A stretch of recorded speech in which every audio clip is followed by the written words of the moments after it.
전어 시리즈로 함께하고 있습니다. 이번엔 전어 조림입니다. 네. 네. 보통 전어 하면은 구이를 많이 드시고 조림은 안 먹어봤어 그러신 분들이 꽤 계시더라고요. 네, 처음 봤어요. 네, 그래서 전어 조림의 매력도 좀 알려드리려고 하는데, 전어는 칼집 넣어서 구이를 할 때랑 마찬가지로 소금 뿌려가지고 한 15분 정도 밑간을 했습니다. 내장 아가미 제거하셨고요. 네, 맞습니다. 네. 그리고 이제 채소들을 좀 준비를 해볼게요.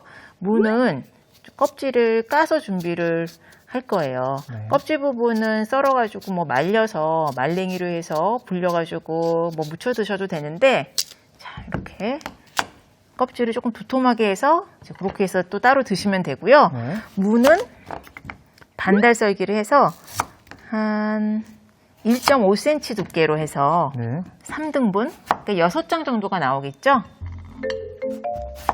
큼직하게 네. 썰었습니다. 보통 뭐 요거보다 하나 더 작게 썰기도 하는데, 큼직하게 썰어서 무를 좀 부드럽게 익히면은 아마 한 사람이 이제 2개 정도는 거뜬히 드시지 않을까 싶어요. 조림 무가 또 굉장히 맛있잖아요. 그렇죠. 사실 생선보다 무 먹기 위해서 맞아요. 먹는다라고 하는 사람도 있을 정도인데, 소화도 잘 되고. 네. 그리고 고추는 좀 큼지막하게 썰어서 넣을 거예요, 오늘은. 아, 덩어리로. 네. 그래서 고추를 같이 사실은 잘 먹게 되지는 않기 때문에 이렇게 크게 썰어가지고 좀 고명처럼 색을 맞추기 위해서 같이 곁들여 줄 거고요. 쪽파는 한 가닥 한 가닥씩 왜 파김치 드실 때도 자르지 말아서. 않고 네. 그렇게 드시면 맛있잖아요. 그래서 이렇게 그대로 준비해 보도록 할게요. 그러면 들어가는 양념도 오늘은 미리 다 섞어가지고 한번 준비를 해보겠습니다. 자, 간 생강, 간 마늘 들어가고요. 그리고 오늘은 된장이 들어가요. 된장 들어가야죠, 조림에. 예, 등푸른 생선 조릴 때는 좀 된장을 넣어주시면은 비린 맛을 줄일 수가 있고요. 고추장도 살짝 조금 넣어줄 겁니다. 그리고 이제 매운맛은 고춧가루로 칼칼하고 개운하게 맛을 낼 거고요. 그리고 감칠맛은 간장으로 내줄 겁니다. 자, 그리고 맛술, 소주, 청주 다 가능합니다. 자, 비린맛을 없애기 위해서 넣어주었습니다. 자, 이렇게 잘 섞어서 양념을 준비를 해놔 주시고요. 자, 오늘 재료 중에 제일 익는 시간이 오래 걸리는 재료는 무예요. 그렇죠?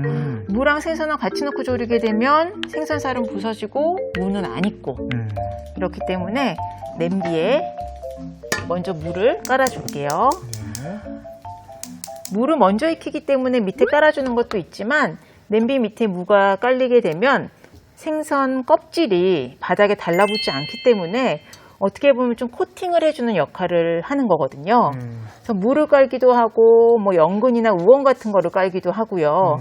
그리고 시래기 같은 거 깔아가지고 시래기. 네, 생선 조림을 하기도 하고 또 고사리 깔기도 하고, 그렇죠? 여기에 이제 다시마 물을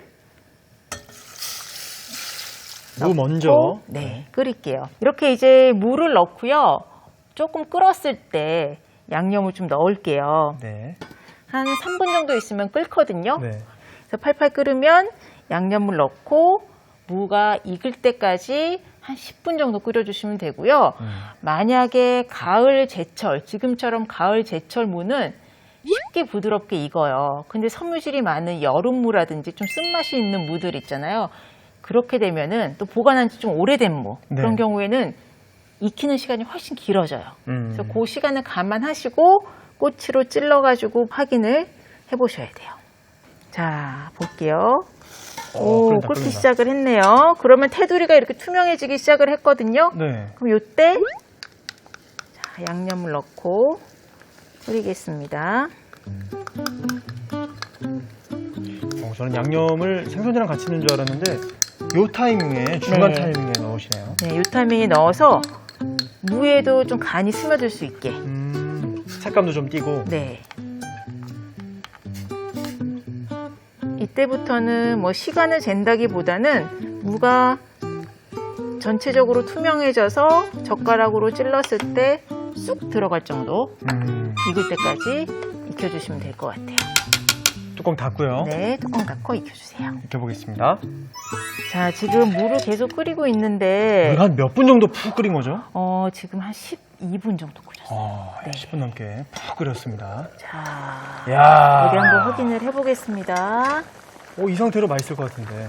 요 무조림말도 맛있겠네요. 네. 오, 벌써 이렇게 투명하게. 쑥 젓가락이 들어가네요. 그렇죠? 이렇게 익었으면, 자, 끓었을 때 전어를 넣어보도록 할게요. 자, 우리가 완성됐을 때 담아주는 면이 위로 올라오도록 뒤집지 않을 거기 때문에 이렇게 뒤집는구나.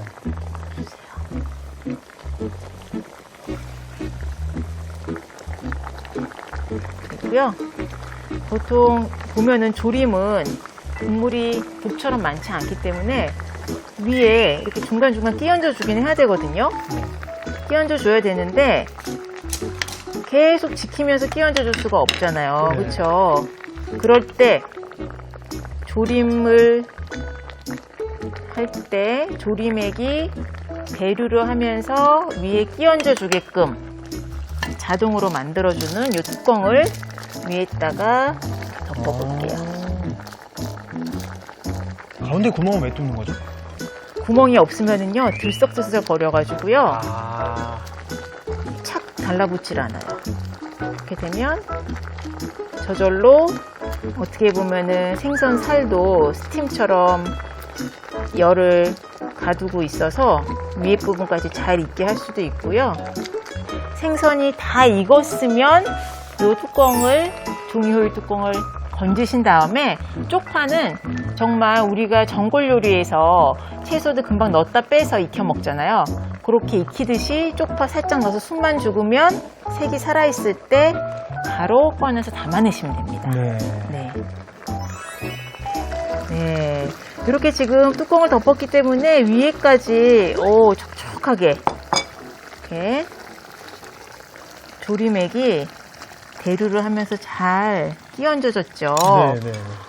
그리고 한쪽 편에 홍고추 좀 넣어주시고 이제 마지막에 들어가네요. 네, 마지막에 정말 요거는 숨만 살짝 죽으면 되기 때문에 이렇게 좀 살짝 넣고 뚜껑을 덮어가지고 살짝 숨을 죽을 정도만 스팀으로 올리는 거예요. 조림이 이게 정성이 많이 들어가는 만큼 확실히 맛은 보장되는 요리인 것 같습니다. 네, 그리고 이렇게 푸짐하게 조림 하나 만들어 놓으면 사실 다른 반찬이 필요가 없더라고요. 여기에 뭐 동치미 국물 한 그릇 이렇게만 있으면 오히려 하나 만들 때 손은 좀 가도 시간은 더 짧게 걸리는 것 같아요. 한 끼 식사 준비를 할 때는요.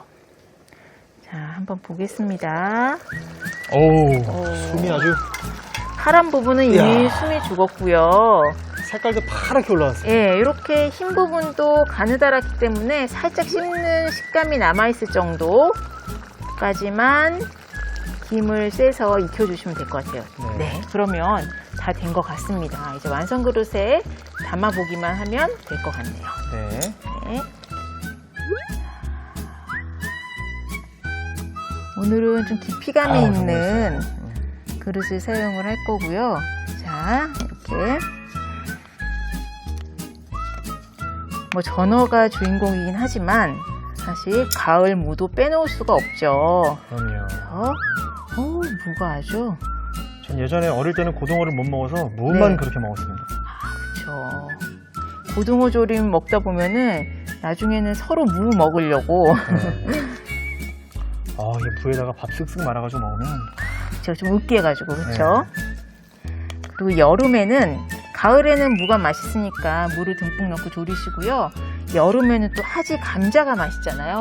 맞다. 감자도 넣죠. 네, 감자랑 또 함양 쪽에서 나는 양파가 달고 맛있거든요. 감자랑 양파 넣고 조리셔도 맛있고. 그래서 조림에 곁들이는 채소도 계절 따라 좀 그렇게 변화를 주시면 좋을 것 같아요. 네. 자, 홍고추. 고추 저렇게 그냥 그대로 원형 그대로 들어가니까 또 담음새가 참 좋네요. 그렇죠.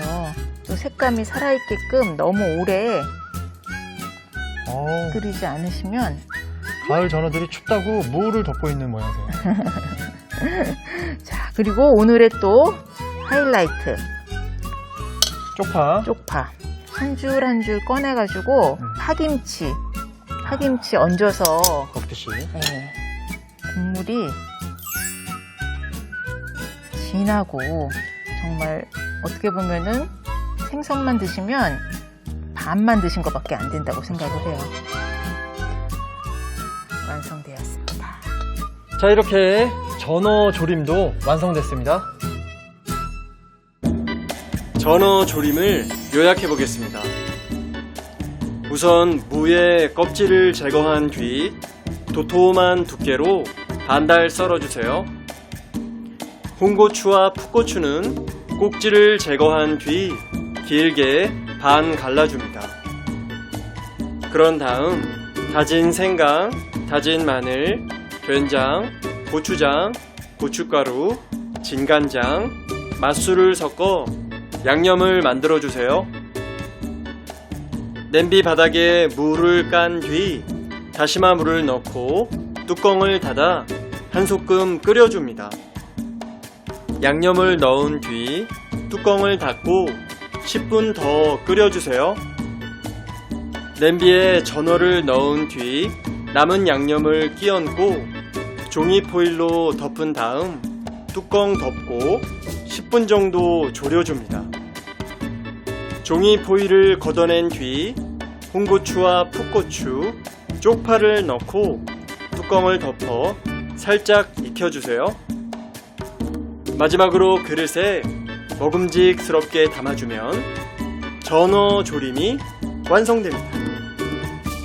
다음 시간엔 칼칼하게 볶아 맛있게 매운 낙지볶음, 뽀얗고 시원한 국물이 일품인 조개탕, 깔끔한 손맛으로 사랑받는 김정은 요리연구가의 집밥 레시피 절대 놓치지 마세요.